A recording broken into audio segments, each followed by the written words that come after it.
Bonsoir et bienvenue dans votre journal. À la une de l'actualité de ce lundi 14 décembre, les propos polémiques du ministre des collectivités territoriales.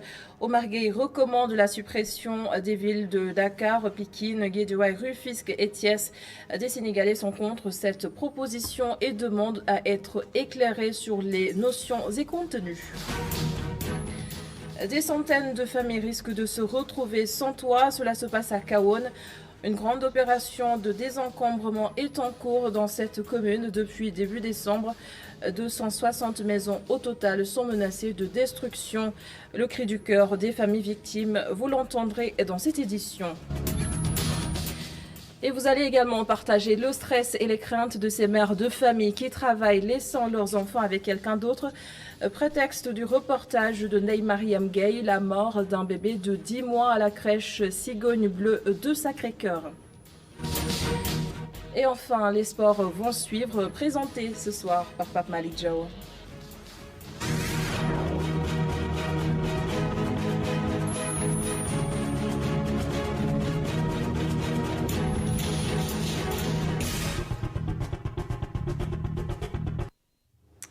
À la une donc, la déclaration du ministre des collectivités territoriales. Omar Gueye propose de supprimer les villes de Dakar, Pikine, Guédiawaye, Rufisque et Thiès. Réaction de quelques Sénégalais au lendemain de cette déclaration devant le jury du dimanche. La plupart évoquent une stratégie politicienne et ces Sénégalais veulent tout simplement comprendre. À Watcher Reportage. Nombreux sont les Sénégalais qui contestent la déclaration de Omar Gueye, ministre des collectivités territoriales, du développement et de l'aménagement des territoires, la suppression des villes comme Dakar. Certains Dakarois jugent que c'est strictement politique. Vu la décentralisation de l'article 3 qui a été appliquée depuis 2006, donc on ne peut pas dire que forcément on peut rassembler ces 4 villes-là en les mettant en un seul département. Bon, de l'autre côté, si tous les Sénégalais sont d'accord, moi je suis partant.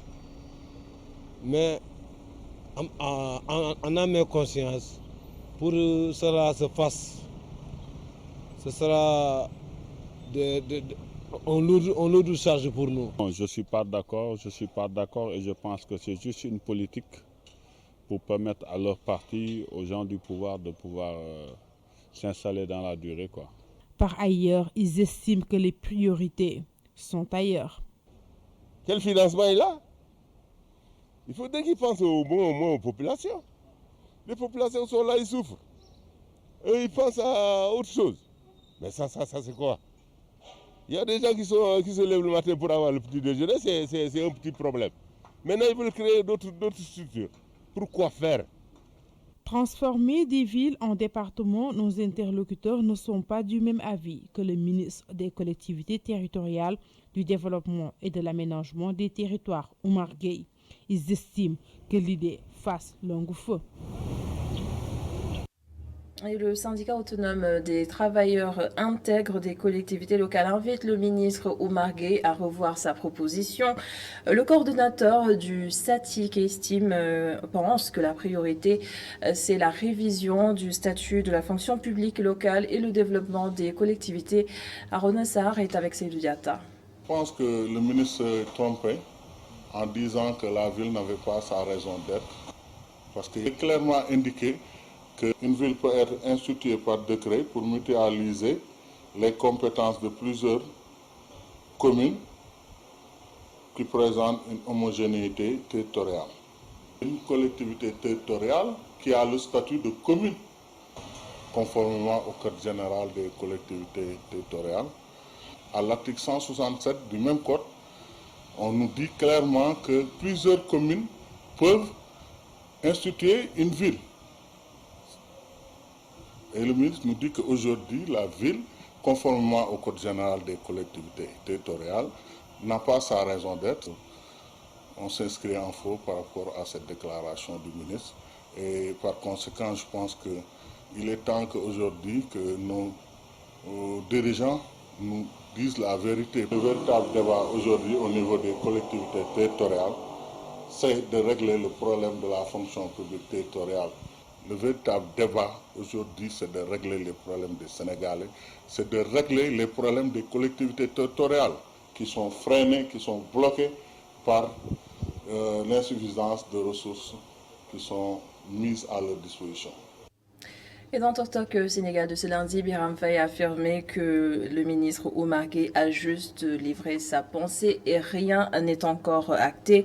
Le directeur général de l'ASP, l'Agence de la sécurité de proximité, a aussi précisé que ces propos n'ont rien de politique. D'autres questions d'actualité également évoquées, les rapports de l'ARMP. Les détails avec Miguima Ramdjaï. La mort programmée des villes comme Dakar, Thiès, Rufisque, Pikine et Guédiawaye suscite une vague de polémique. Beaucoup parlent d'une volonté manifeste de récupérer Dakar des mains de Khalifa Sall. Mais pour Biram Faye, Dakar ne fait pas rêver le pouvoir. Le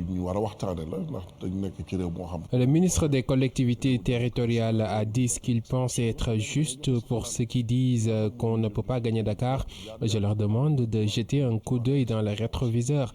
Notre coalition a remporté le vote à Dakar en 2017 et en 2019. Donc on n'a peur de personne. Tout ce qui importe, c'est ce qu'on peut faire pour notre pays. Lors de la dernière présidentielle, on a eu 58%. C'est pas rien ça.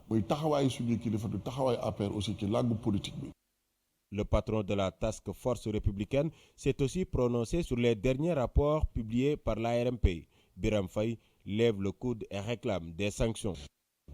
Bon, l'engagement pris devant le peuple souverain sénégalais, c'est une gestion rationnelle et vertueuse.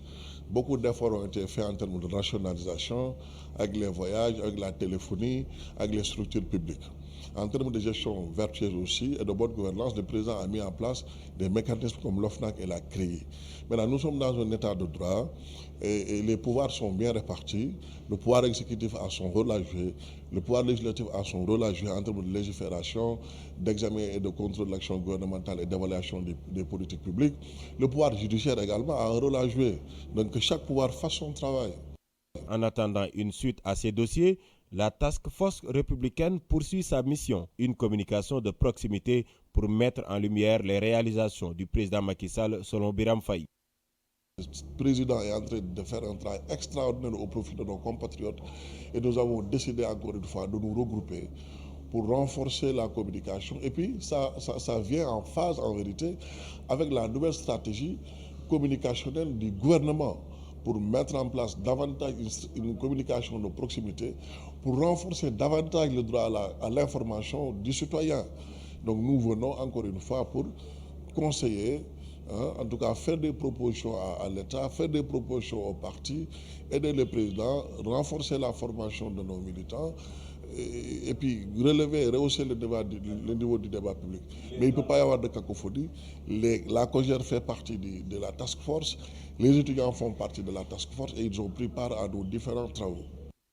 La task force républicaine est composée de 30 cadres de l'APR, des ministres, des directeurs entre autres, un groupe parallèle à la cellule des cadres républicains. Le ministre de la Santé, maire de Yoff, Abdoulaye Diouf Sarr, a également réagi à cette polémique qui date d'hier. De son côté, il soutient que le contenu de cette proposition du ministre Oumar Gueye pourrait quand même être intéressant. Des propos recueillis par Rassoul Khan. Oui, je suis maire, le ministre de la gouvernance territoriale.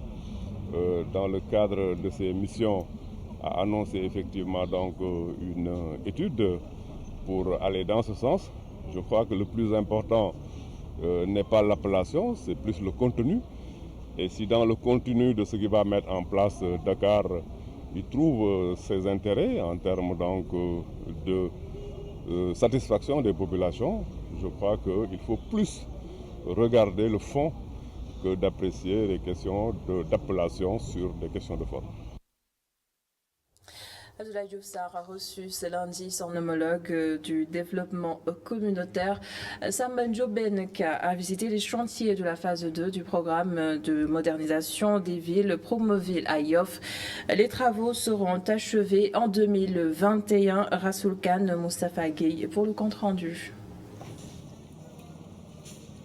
La lenteur notée dans la livraison des chantiers est à imputer aux entreprises, puisque les dispositions financières ont été prises par l'État. Déclaration de Samba Ndiobenka, le ministre du Développement communautaire, de l'équité sociale et territoriale, a visité les chantiers de Yoff. Selon lui, les travaux seront bouclés d'ici l'hivernage.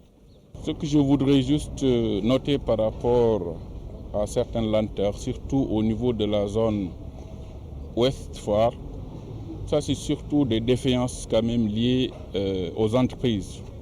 Parce que, comme vous le savez, à ce niveau aussi, toutes les dispositions financières étaient prises par l'État du Sénégal pour relancer un tout petit peu les travaux.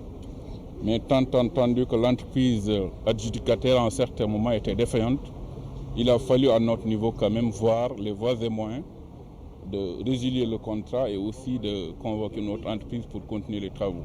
Mais tout ce que je puis vous dire et vous confirmer tout de suite, c'est que nous prendrons quand même toutes les dispositions idoines pour que les travaux puissent se faire d'ici l'hivernage prochain pour le bonheur des populations. Rappelant la mission de Promoville, il annonce le coût du projet pour la région de Dakar, ainsi celui du département de la région, sans oublier les prochaines réalisations. Promoville, c'est un programme qui intervient au niveau de 32 communes réparties sur le territoire national et a pour mission également de participer à la mise en place de voiries aménagées, éclairées avec un bon système d'assainissement. La région de Dakar en a bénéficié une enveloppe de plus de 64 milliards. Et pour ce qui est du département de Dakar, il a été quand même convenu de mettre en place des voiries pour un linéaire de 20 km dans tout le département. Et concernant la commune de Yoff de façon particulière, il a été initialement retenu de mettre en place des voiries pour un linéaire de 500 mètres. Et finalement, nous sommes allés au-delà, c'est-à-dire en lieu-place de 500 mètres initialement retenu, nous sommes aujourd'hui à 1 km 200.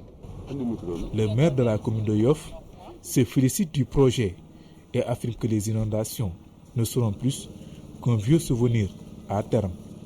En tant que maire de la commune de Yoff, j'aimerais remercier son Excellence le président Macky Sall parce que, en plus du PUDC, il a permis avec Promoville aux communes d'avoir effectivement des investissements qui seraient extrêmement difficiles de réaliser avec le budget municipal.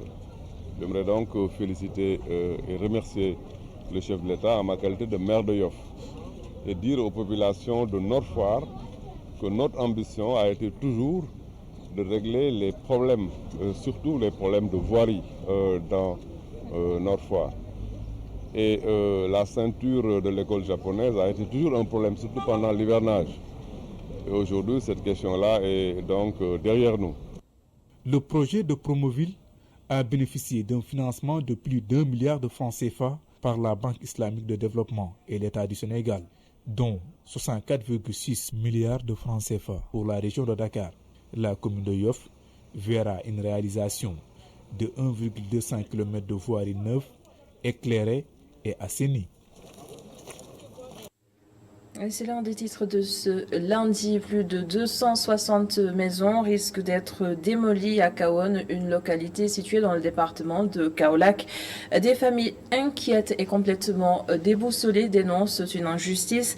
Une grosse opération de désencombrement est actuellement en cours depuis le 1er décembre dernier à Kahone. Et ces 260 maisons sont concernées par ces démolitions. Mamadou Kébé en sera probablement victime. Il répond à Adam Assar. situation est que Eiffage est en train de détruire, de démolir alors les maisons comme l'autorité l'avait prévu. L'autorité nous a donné des convocations et des sommations de déguerpissement mardi 1er décembre. Mercredi, on est allé répondre à la TASCOS pour amener nos documents à nos maisons. Ils nous ont sommé de quitter sans délai le mercredi soir. Et jeudi, à notre grande surprise, ils se sont accompagnés avec les fournisseurs de services comme la Sénélec, la SDE, qui ont coupé immédiatement l'eau et l'électricité à 7 h du matin, suivi de la démolition des maisons avec des bulldozers. Toute la population était apeurée, alors a commencé à sauver leurs mots. Environ 260 et quelques maisons. Je voudrais vous dire, parce que, encore une fois de plus, l'autorité a publiquement dit qu'il nous avait alors avertis et nous avait donné des porte-à-porte depuis 6 mois, ce qui n'est pas exact. Tout le monde sait que ce n'est pas exact. Non, nous, on est en train de s'organiser parce que nous sommes injustement déguerpis. Et cette alerte des écoles de Diamniadio, les effectifs dépassent largement la centaine d'élèves, surtout à l'élémentaire. La situation inquiète les autorités académiques et communales. De plus, des abris provisoires ont été érigés dans certaines écoles. Et voici le reportage de Babacar Seck sur place. La cérémonie de remise de fournitures scolaires et de subventions aux écoles de Diamniadio a été une occasion pour lancer un appel pour la construction de nouvelles salles de classe. Avec le développement que connaît Diamniadio, les effectifs sont devenus pléthoriques. Une discrimination positive à l'égard de la commune de Diamniadio. Parce que ce que nous recevons, aucune commune du Sénégal ne reçoit ça en termes de population scolaire.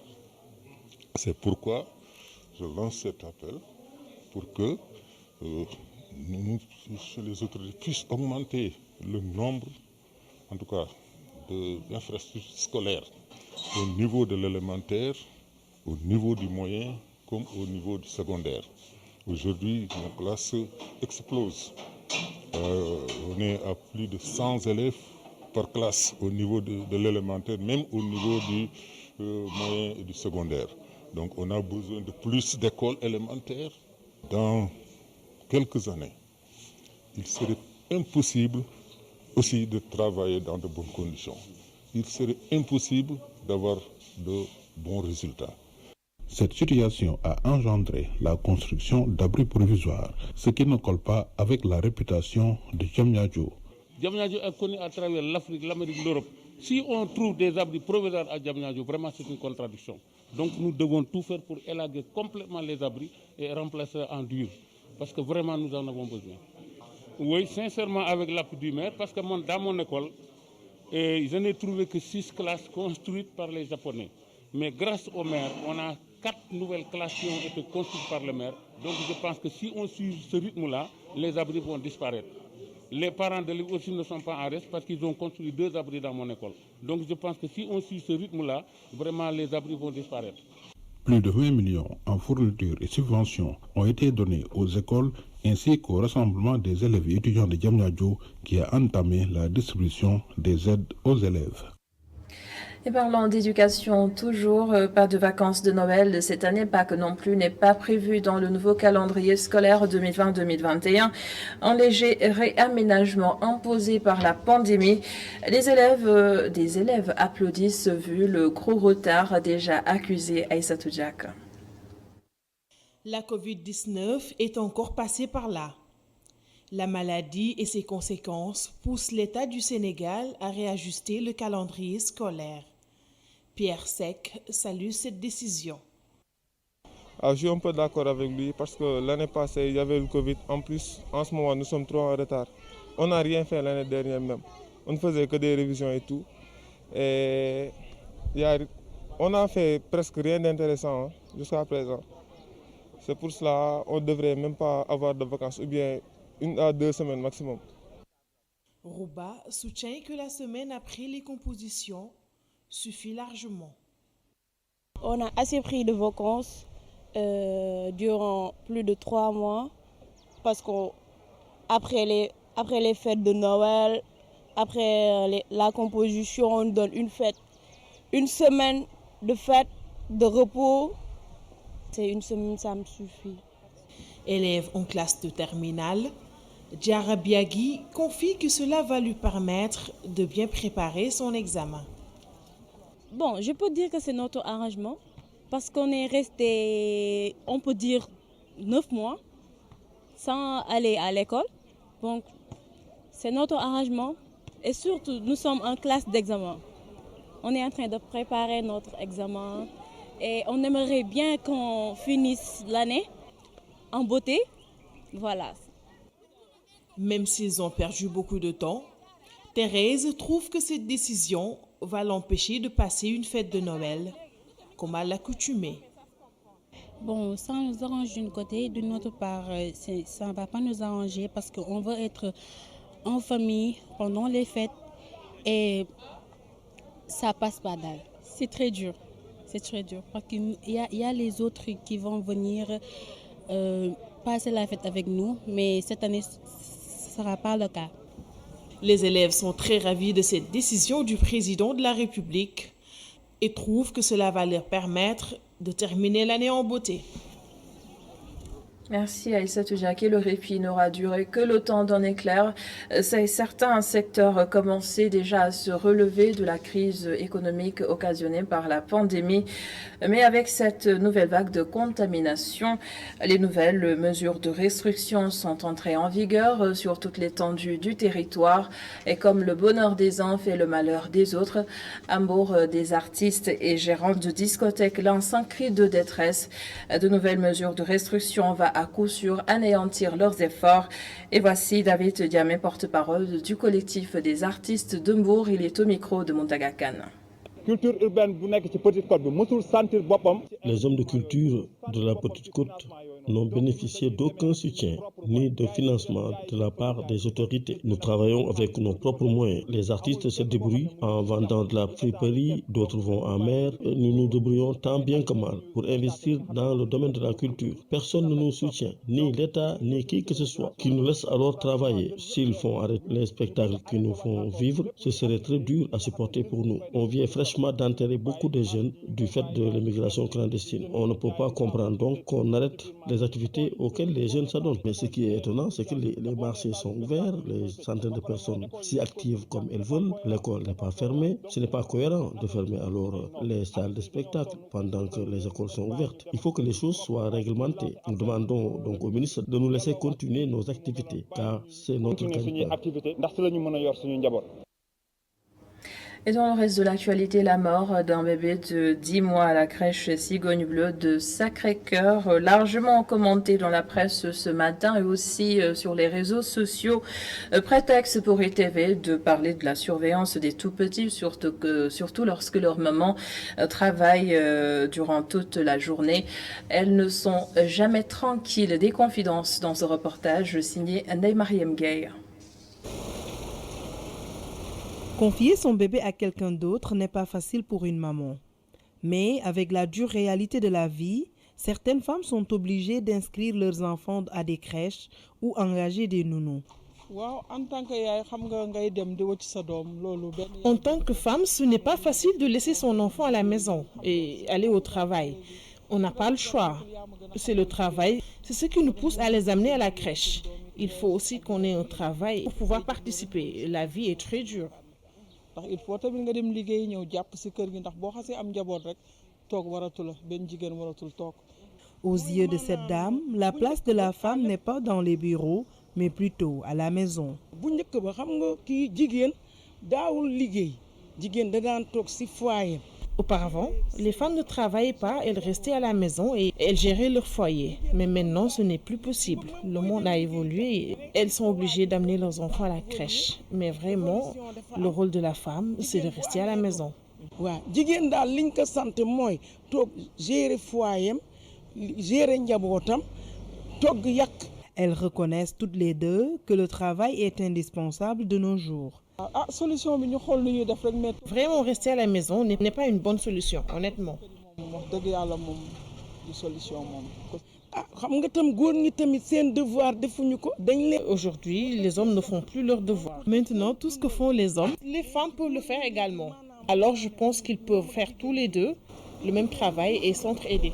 ñu liggéey rek ñu bokk liggéey ñun ñëpp di jigéen di def moom la góor di def. De nos jours, une bonne organisation s'impose aux mamans actives si elles souhaitent concilier la vie familiale à la vie professionnelle.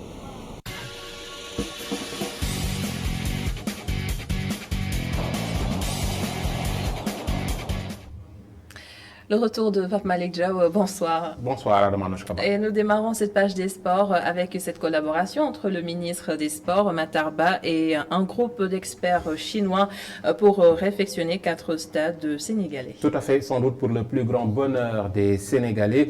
Le ministre des Sports a reçu cet après-midi un groupe d'experts et de techniciens chinois en charge de la réfection des 4 stades que sont le stade Léopold Sédar Senghor de Dakar, le stade Aline Sitoé Diatta de Ziguinchor, le stade Elimanel Fall de Diourbel et le stade Lamine Gueye de Kaolack.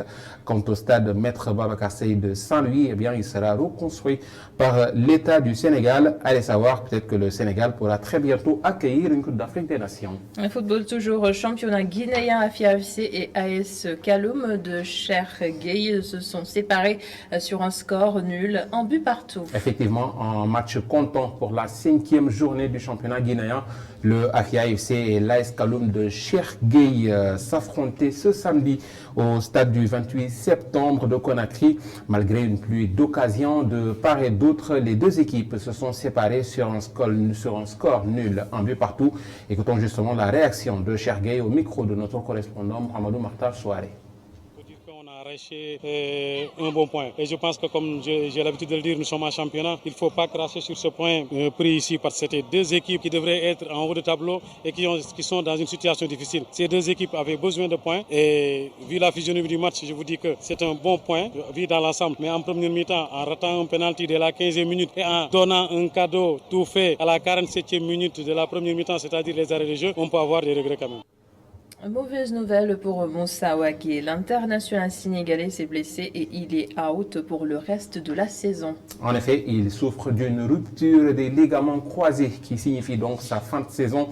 Blessé ce dimanche contre l'Aris Salonique dans le cadre de la 11e journée du championnat grec, Moussa Wagué va malheureusement manquer le reste de la saison.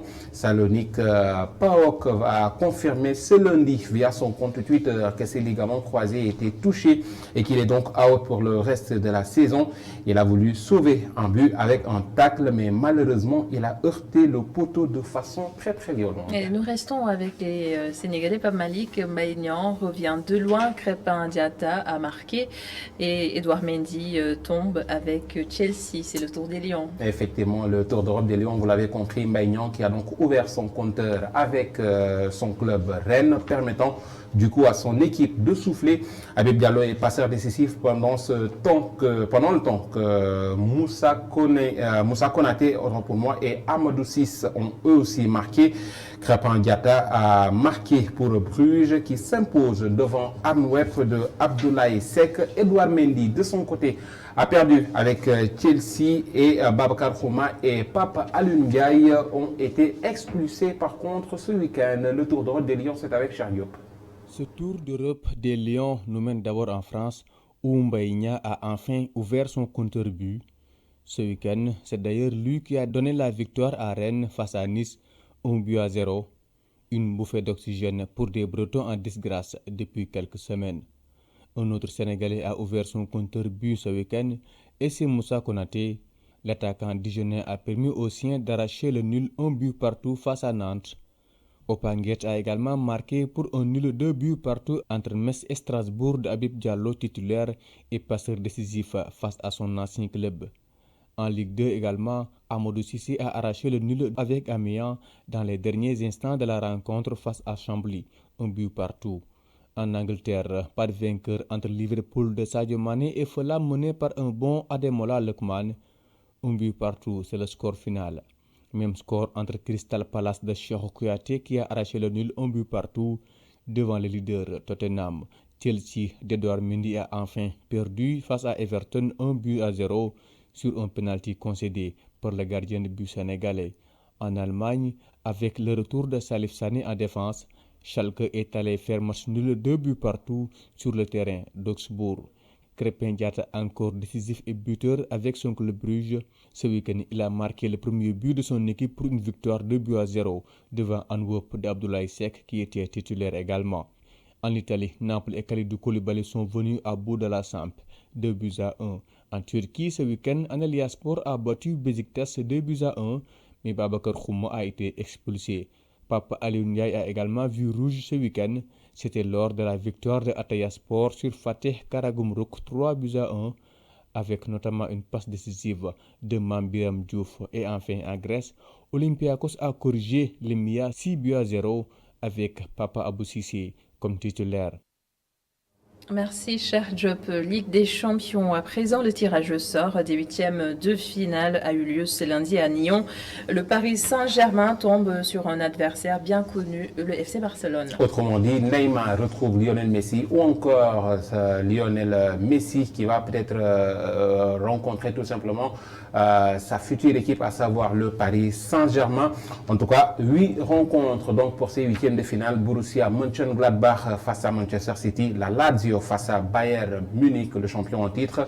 L'Atlético Madrid retrouve Chelsea d'Edouard Mendy, Leipzig, Liverpool de Sadio Mané, Porto, Juventus, Barcelone, Paris Saint-Germain pour les retrouvailles, Séville, Dortmund, Atalanta Bergame face au grand Real Madrid de Zinedine Zidane.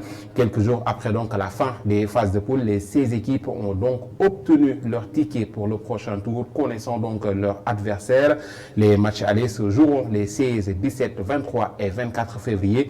Et les matchs retour les 9, 10, 16 et 17 mars. En parlant du PSG, on connaît la durée de l'indisponibilité de Neymar. Effectivement, victime d'une entorse à la cheville gauche, le Brésilien ne rejouera plus avant 2021. Mais c'est finalement bien moins grave que prévu. Plus tôt dans l'après-midi, le Paris Saint-Germain a communiqué sur la blessure de Neymar, livrant un premier bilan plutôt rassurant concernant la cheville. Si le Paris Saint-Germain a donc donné de bonnes nouvelles sans dévoiler de durée d'indisponibilité, eh bien le quotidien L'équipe s'en est chargé. Selon les informations du média, Neymar sera absent 3 semaines. Il devrait donc être de retour pour le trophée des champions contre l'Olympique de Marseille le 13 janvier prochain. Les supporters parisiens et surtout Thomas Tuchel peuvent respirer. Et tout comme la Ligue des Champions, le tirage au sort des 16e de finale de la Ligue Europa, c'était aussi ce lundi à Nyon toujours. Effectivement, 16e de finale, nous connaissons les affiches de l'Europa League. Wolfsburg va retrouver Tottenham de Mourinho, Dynamo Kiev, club de Bruges de Crépin Diatta. Real Sociedad retrouve Manchester United pour l'un des chocs de ces 16e de finale. Benfica Arsenal, Étoile Rouge de Belgrade face au Milan AC qui est toujours invaincu en Serie A. Anvers de Belgique va retrouver Rangers de Steven Gerrard qui est toujours l'entraîneur. Slavia Prague face à Leicester, Salzbourg Villarreal, Praga face à l'AS Rome, Krasnodar Dynamo Kiev, Young Boys Bern retrouve Bayer Leverkusen, Molde face à Hoffenheim. Grenade, de son côté, va retrouver Napoli de Kalidou Koulibaly. Maccabi Tel Aviv va affronter Shakhtar Donetsk. Lille face à l'Ajax. Et enfin, Olympiakos de Pape Abdou Cissé et de Ousseinouba vont retrouver PSV Eindhoven. Par contre, les 16e de finale se joueront au mois de février. Et les matchs allés sont prévus le 18 février et les retours le 25. Et on termine cette page des sports par Malik avec une note triste. Gérard Houllier, ancien sélectionneur de l'équipe de France et entraîneur de Liverpool, est décédé. Effectivement, c'est un nouvel homme fort du football qui vient de nous quitter après Pape Diouf, Diego Armando Maradona ou encore Paolo Rossi. Un autre acteur marquant du ballon rond vient de s'éteindre dans la nuit du dimanche à lundi. En effet, Gérard Houllier s'est éteint à 73 ans, quelques jours après avoir subi une nouvelle opération de l'aorte. Une triste nouvelle qui endeuille un peu plus la famille du football toujours en fonction à l'Olympique lyonnais puisqu'il était revenu depuis 2016 dans un rôle de conseiller extérieur. Gérard Rouillet laisse ainsi derrière lui une belle image et aura marqué le football français et surtout le football anglais, lui qui a donc entraîné les Reds de Liverpool. Adam Anosh Kaba, c'était long mais c'en est tout pour cette page des sports. Merci beaucoup Pape Malick Diaw pour cette page des sports bien fournie. Merci également à vous d'avoir été avec nous. C'était l'essentiel de l'actualité de ce lundi. Merci d'avoir suivi ce journal. Merci également à toute l'équipe de la régie. La suite de la totale, le bloc d'information avec Cheikh Hassan Fall.